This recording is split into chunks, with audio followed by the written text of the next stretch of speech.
ओमकारा ओमकारा भोले बाबा का नाम लगे सबसे प्यारा। ओमकारा ओमकारा भोले बाबा का ले लो जयकारा। हेलो दोस्तों, हमारे चैनल रंग बिरंगी दुनिया में आप सभी का मैं बहुत बहुत स्वागत करती हूँ। और आज मैं लेकर आ गई हूँ फिर से एक नई जानकारी, नई कथा। तो आज है सावन मास की त्रयोदशी। त्रयोदशी में प्रदोष व्रत रखा जाता है और प्रदोष सावन का तो पूरा महीना ही बहुत ही पावन और पवित्र माना जाता है धर्म कर्म पूजा पाठ के लिए। आज मेरा भी व्रत है, तो मैंने सोचा मैं कथा पढ़ ही रही हूं तो क्यों ना मैं आप लोग तक भी पहुंचा दूं। हर माह की त्रयोदशी तिथि को प्रदोष व्रत रखा जाता है, जिसमें भगवान भोलेनाथ की पूजा करते हैं। यह व्रत भगवान भोलेनाथ को समर्पित है और सावन का महीना भी महादेव की पूजा के लिए है, क्योंकि यह उनको अत्यंत प्रिय है। प्रदोष का व्रत करने से व्यक्ति के हर प्रकार के दोष मिट जाते हैं। शिव कृपा से उसकी सारी मनोकामनाएं पूरी हो जाती हैं। सावन का पहला प्रदोष आज है। श्रावण मास के कृष्ण पक्ष की त्रयोदशी तिथि आज ही है। हर माह की त्रयोदशी तिथि को प्रदोष का व्रत रखते हैं, जिसमें वे भगवान भोलेनाथ की पूजा करते हैं। और यह पूजा शाम को प्रदोष समय में की जाती है, सूर्यास्त से 45 मिनट पहले या सूर्यास्त के 45 मिनट बाद।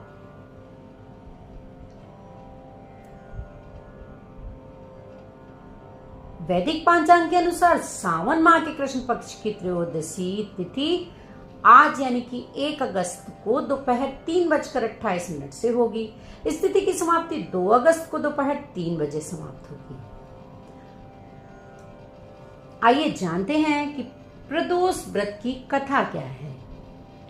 जाने अनजाने हम लोगों से कई सारे पाप हो जाते हैं और हम इन व्रतों के माध्यम से भगवान भोलेनाथ की पूजा करके, भोलेनाथ ऐसे ही भोले हैं, हमारे सारे अपराधों को क्षमा करें। तो आप सब भी अगर व्रत भी नहीं रखे हैं तो इस कथा को जरूर सुनिए और भगवान भोलेनाथ का आशीर्वाद पाइए।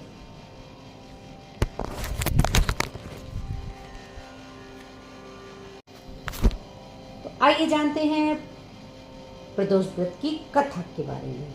ब्राह्मणी ने एक माँ की तरह उन बच्चों का लालन पोषण किया, लेकिन जब वह बड़े हुए तो ब्राह्मणी को चिंता सताने लगी कि आखिर इनका परिवार कब से राह देख रहा होगा।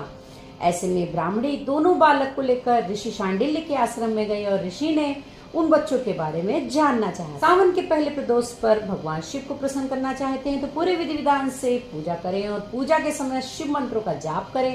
पूजन के बाद इस व्रत का कथा पाठ अवश्य करें। इससे आपके जीवन में कभी कोई कष्ट नहीं आएगा और घर में खुशहाली आएगी। हिंदू धर्म में भगवान भोलेनाथ को प्रसन्न करने के लिए हर महीने प्रदोष का व्रत करते हैं, उससे सारे कष्ट दूर हो जाते हैं। गुरुवार के प्रदोष व्रत का अत्यधिक महत्व है। क्योंकि आज है गुरुवार, शिव भगवान के साथ गुरु बृहस्पति देव जी की भी हमें विशेष कृपा प्राप्त होगी। व्रत में शाम का समय पूजा के लिए बहुत ही शुभ माना जाता है। मान्यता है कि इस समय भगवान शिव कैलाश पर्वत पर नृत्य करते हैं। सभी शिव मंदिरों में शाम के समय प्रदोष मंत्र का जाप किया जाता है। किसी भी प्रदोष व्रत में भगवान शिव की पूजा शाम के समय सूर्यास्त से 45 मिनट पूर्व या सूर्यास्त के 45 मिनट बाद ही की जाती है। इस बार गुरु प्रदोष पर इस कथा को जरूर सुनिए, इससे आपके जीवन के सारे कष्ट दूर हो जाएंगे। पुराण के 13वें अध्याय के अनुसार एक बार इंद्र और वृत्तासुर में जमकर युद्ध हुआ। उस समय देवताओं ने राक्षसों की सेना को पराजित कर खत्म कर दिया। अपना विनाश देख वृत्तासुर क्रोधित हुआ और आसुरी माया से भयंकर विकराल रूप धारण कर लिया। उसके स्वरूप को देखकर सभी देवताओं ने इंद्रदेव के परामर्श से गुरु बृहस्पति को याद किया। गुरु तत्काल आकर कहने लगे कि हे देवेंद्र, अब तुम वृत्तासुर की कथा ध्यान मग्न होकर सुनो। वृत्तासुर प्रथम बड़ा तपस्वी कर्मनिष्ठ था।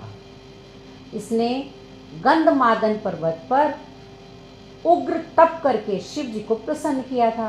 पूर्व समय में यह चित्ररथ नाम का राजा था। तुम्हारे समीप जो सुरम्य वन है वह उसी का राज्य है। अब साधु प्रवृत्ति विचारवान महात्मा उस वन में आनंद लेते हैं। भगवान के दर्शन की अनुपम भूमि है। समय चित्ररथ स्वेच्छा से कैलाश पर्वत पर चला गया है। भगवान शिव का उड़ाया गया मजाक।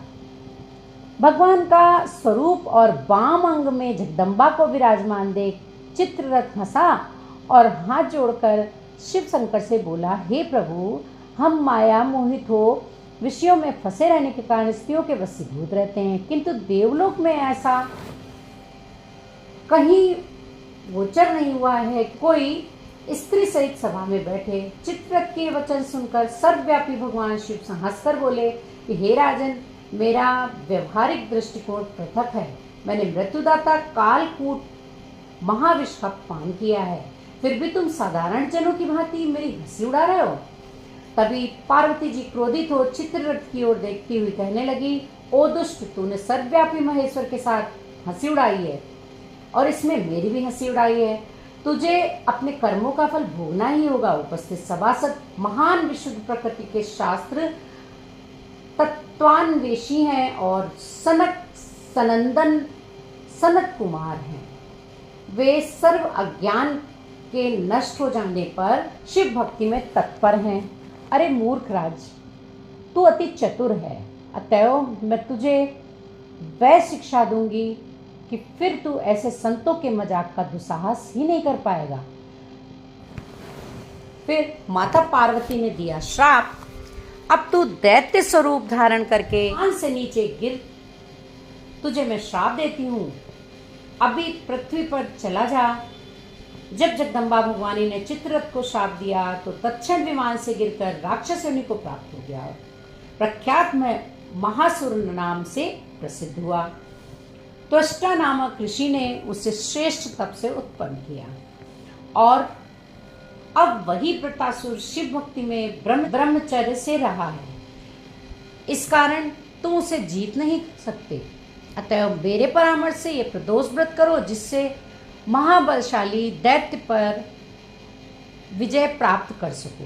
गुरुदेव के वचनों को सुनकर सब देवता प्रसन्न हुए और गुरुवार त्रयोदशी व्रत कथा को सुनकर गुरुवार त्रयोदशी व्रत विधि विधान से किया। प्रदोष व्रत विधि विधान से करने के बाद वे देवता व्रतासुर का वध कर पाए। आइए जानते हैं प्रदोष व्रत की कथा क्या है। स्कंद पुराण में वर्णित एक कथा के अनुसार प्राचीन काल में एक विधवा ब्राह्मणी अपने पुत्र को लेकर भिक्षा लेने जाती थी और संध्या को लौटती थी। पूरे दिन वह भिक्षा लेकर लौट रही थी तो नदी के किनारे एक सुंदर बालक दिखाई दिया जो विदर्भ देश का राजकुमार धर्मगुप्त था। शत्रुओं ने उसके पिता को मारकर उसका राज्य हड़प लिया था। उसकी माता की मृत्यु भी अकाल हुई थी। ब्राह्मणी ने उस बालक को अपना लिया और उसका पालन पोषण किया। कुछ समय बाद ब्राह्मणी दोनों बालकों के साथ देवयोग से देव मंदिर गई। वहां उसकी भेंट ऋषि शांडिल्य से हुई। ऋषि शांडिल्य ने ब्राह्मणी को बताया कि जो बालक उन्हें मिला है वह विदर्भ देश के राजा का पुत्र है जो युद्ध में मारे गए और उनकी माता को ग्राह ने अपना भोजन बना लिया है। ऋषि शांडिल्य ने ब्राह्मणी को प्रदोष व्रत करने की सलाह दी। ऋषि की आज्ञा से दोनों बालकों ने प्रदोष व्रत करना शुरू कर दिया। एक दिन दोनों बालक वन में घूम रहे थे, तभी उन्हें कुछ गंधर्व कन्याएं नजर आई। ब्राह्मण बालक तो लौट आया, किंतु राजकुमार धर्मगुप्त अंशुमति नाम की गंधर्व कन्या से बातें करने लगा। गंधर्व कन्या और राजकुमार एक दूसरे पर मोहित हो गए। कन्या ने विवाह हेतु राजकुमार को अपने पिता से मिलवाने के लिए बुलाया। दूसरे दिन वह पुनः गंधर्व कन्या से मिलने आया तो गंधर्व कन्या के पिता ने बताया कि वह विदर्भ देश का राजकुमार है। भगवान शिव की आज्ञा से गंधर्व राज ने अपनी पुत्री का विवाह राजकुमार धर्मगुप्त से करा दिया है। इसके बाद राजकुमार धर्मगुप्त ने गंधर्व सेना की सहायता से विदर्भ देश पर पुनः आधिपत्य प्राप्त कर लिया। यह सब ब्राह्मणी और राजकुमार धर्मगुप्त के प्रदोष व्रत करने से ही फल मिला।